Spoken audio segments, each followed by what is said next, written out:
Assalamualaikum warahmatullahi wabarakatuh. Kami dari kelompok 2 ingin mempresentasikan tentang teori akuntansi dan kerangka konseptual. Kelompok kami terdiri dari Angelica Virginia Syahruni, Diva Bayu Pratiwi, dan Rizka Riyandini. Tujuan dari presentasi ini yang pertama untuk memahami konsep perekayasaan dan pelaporan keuangan. Yang kedua untuk mengenal kerangka konsep informasi akuntansi. Yang ketiga untuk memahami prinsip akuntansi berterima umum. Pengantar teori akuntansi. Teori akuntansi menjadi fondasi utama dalam pelaporan keuangan karena berperan sebagai panduan dalam menyusun dan menyajikan informasi keuangan. Layaknya sebuah peta, teori ini mengarahkan bagaimana transaksi keuangan dicatat, diukur, dan dilaporkan dengan sistematis dan terstruktur. Dengan adanya teori akuntansi, laporan keuangan menjadi lebih mudah dipahami dan dapat dipertanggungjawabkan. Sementara itu, informasi yang andal adalah informasi yang akurat, dapat berfungsi, dan mencerminkan kondisi keuangan perusahaan yang sebenarnya. Dengan penyajian informasi yang relevan dan andal, laporan keuangan menjadi alat penting bagi pemakai laporan seperti investor, kreditur, dan manajemen dalam membuat keputusan ekonomi. Misalnya, investor dapat menilai kinerja perusahaan dan memutuskan apakah mereka akan berinvestasi berdasarkan laporan keuangan yang disajikan. Oleh karena itu, teori akuntansi memiliki peran krusial dalam mendukung pengambilan keputusan yang tepat melalui penyajian informasi keuangan.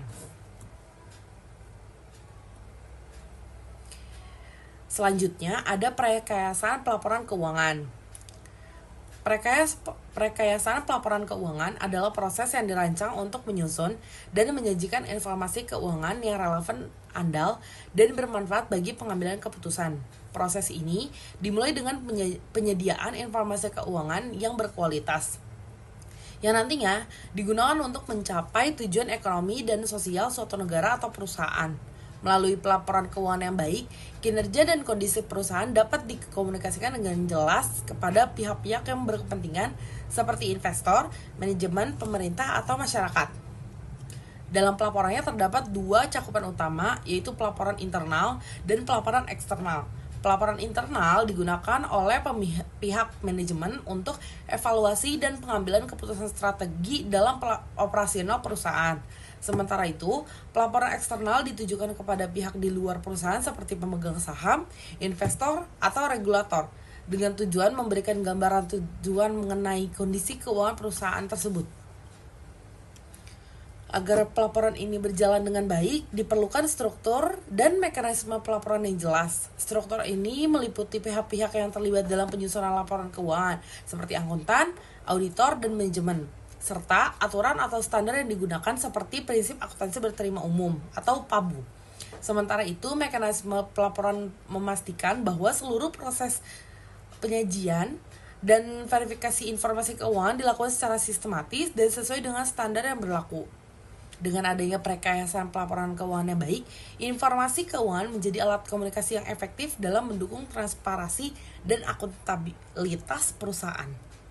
Proses deduktif dalam perekayasaan. Perekayasaan pelaporan keuangan menggunakan pendekatan deduktif, yaitu dimulai dari tujuan sosial dan ekonomi yang disepakati, lalu diterjemahkan menjadi prinsip dan aturan pelaporan keuangan yang terstruktur. 1. Postulat, asumsi dasar. Menetapkan karakteristik perusahaan dan lingkungan tempat perusahaan beroperasi. Contoh, sistem ekonomi, bentuk usaha, atau perlindungan hak milik. 2. Tujuan pelaporan keuangan. Menentukan tujuan utama pelaporan, yaitu menyediakan informasi yang berguna untuk mengambil keputusan ekonomis oleh pengguna. Guna laporan. 3. Kebutuhan dan kemampuan pemakai informasi. Memahami siapa yang akan menggunakan laporan keuangan, investor, manajemen, kreditur, dan memastikan mereka dapat memahami serta menganalisis informasi yang disajikan. 4. Apa yang harus dilaporkan? Memilih informasi penting yang perlu disajikan seperti aset, kewajiban, pendapatan, dan biaya agar laporan benar-benar bermanfaat. 5. Pengukuran dan penyajian informasi. Menentukan cara mengukur dan menampilkan data keuangan dalam bentuk yang mudah dibaca dan dipahami, biasanya dalam satuan keuangan. 6. Evaluasi dan perbaikan. Mengevaluasi apakah informasi yang disajikan sudah akurat dan mewakili kondisi perusahaan dengan benar serta memperbaiki jika ada kekurangan. Peran pihak dalam perekayasaan. Tim multidisipliner. Perekayasaan pelaporan keuangan melibatkan tim multidisipliner, yaitu gabungan berbagai pihak dengan keahlian yang berbeda untuk memastikan laporan keuangan yang dihasilkan berkualitas dan sesuai standar. Akuntan profesional bertanggung jawab menyusun laporan keuangan sesuai prinsip dan standar akuntansi yang berlaku. Pemerintah mengawasi dan membuat regulasi agar pelaporan keuangan mendukung kebijakan ekonomi dan sosial negara. Badan pengawas memastikan laporan keuangan yang disajikan transparan, akurat, dan sesuai dengan aturan seperti BaRePam di Indonesia. Pelaku bisnis sebagai pihak yang melaporkan informasi keuangan dan memastikan laporan tersebut mencerminkan kondisi perusahaan dengan benar. Contoh internasional, beberapa negara memiliki lembaga yang berperan dalam perekayasaan pelaporan keuangan, seperti FASB, Financial Accounting Standard Board. Lembaga di Amerika Serikat yang menyusun dan mengembangkan standar akuntansi keuangan. SEC, Securities and Exchange Commission, lembaga pengawas pasar modal di Amerika Serikat yang mengawasi pelaksanaan standar akuntansi dalam pelaporan keuangan perusahaan publik. Kolaborasi antara tim multidisipliner ini sangat penting untuk menghasilkan laporan keuangan yang andal, relevan, dan dapat digunakan dalam pengambilan keputusan ekonomi. Kerangka konseptual akuntansi, sistem tujuan dan prinsip dasar yang menjadi panduan dalam penyusunan laporan keuangan. Kerangka ini memastikan informasi keuangan disajikan secara terstruktur, relevan, andal, dan mudah dibandingkan sehingga mendukung pengambilan keputusan ekonomi yang tepat.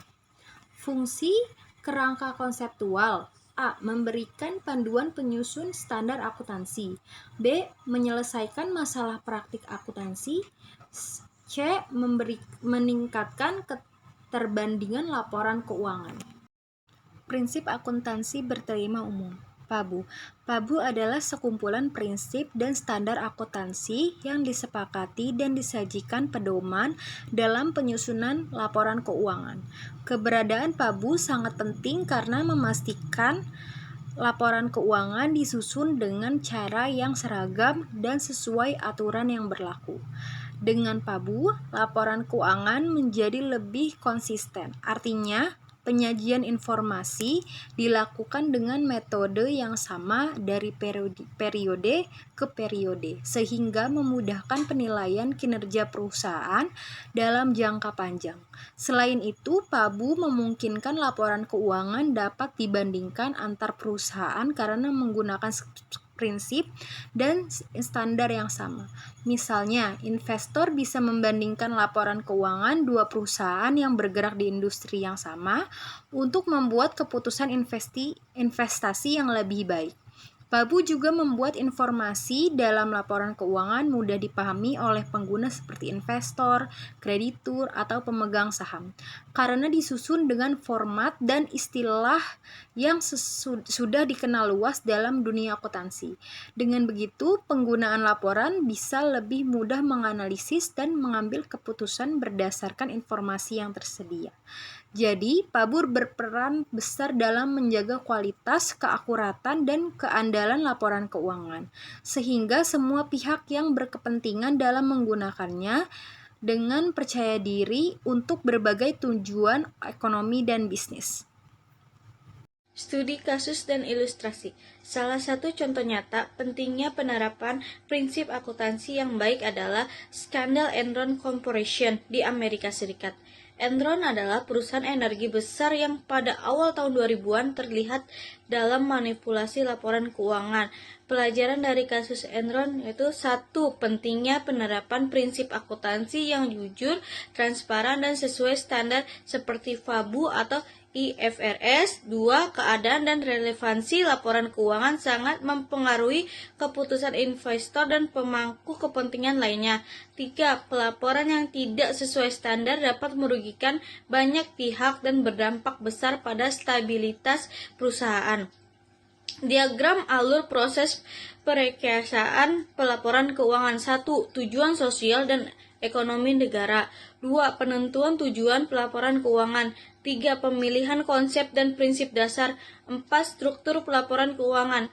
5. Proses pengukuran dan pengakuan. 6. Penyajian dan pengungkapan informasi. 7. Evaluasi dan perbaikan. Tabel prinsip akuntansi. Prinsip akuntansi berterima umum. Tujuannya menyajikan laporan keuangan yang andal dan sesuai aturan lokal. Ruang lingkup berlaku di negara tertentu sesuai regulasi domestik.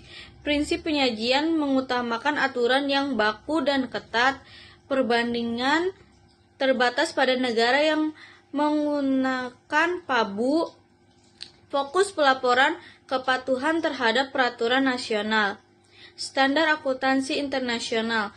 Tujuannya menyajikan informasi keuangan yang dapat dibandingkan secara global. Ruang lingkup berlaku secara internasional diterapkan di banyak negara. Prinsip penyajian lebih fleksibel dan berbasis pada prinsip substansi ekonomi. Perbandingan mudah dibandingkan antara negara karena standar global. Fokus pelaporan, transparansi, akuntabilitas, dan efisiensi pasar global. Standar akuntansi keuangan. Tujuannya memberikan panduan akuntansi sesuai konteks bisnis di Indonesia. Ruang lingkup digunakan oleh perusahaan di Indonesia. Prinsip penyajian kombinasi antara aturan lokal dan penyesuaian internasional. Perbandingan bisa dibandingkan dengan standar lokal dan internasional. Fokus pelaporan memberikan informasi keuangan bagi pengguna lokal. Kesimpulan. 1. Peran penting teori akuntansi dalam pelaporan keuangan sebagai fondasi utama dalam penyusunan laporan keuangan. 2. Kerangka konseptual sebagai panduan utama memastikan bahwa proses penyusunan laporan keuangan mengikuti prinsip yang terstruktur dan logis. 3. Prinsip akuntansi berterima umum sebagai standar pelaporan. FABU berfungsi sebagai panduan utama dalam menyusun laporan keuangan yang konsisten dan dapat dibandingkan. Dengan FABU, informasi keuangan menjadi lebih jelas, akurat, dan mudah dipahami oleh pemakai laporan seperti investor, manajemen, dan kreditur. Sekian presentasi dari kelompok kami. Mohon maaf bila materi yang kami sampaikan masih ada yang kurang dan salah kata. Terima kasih.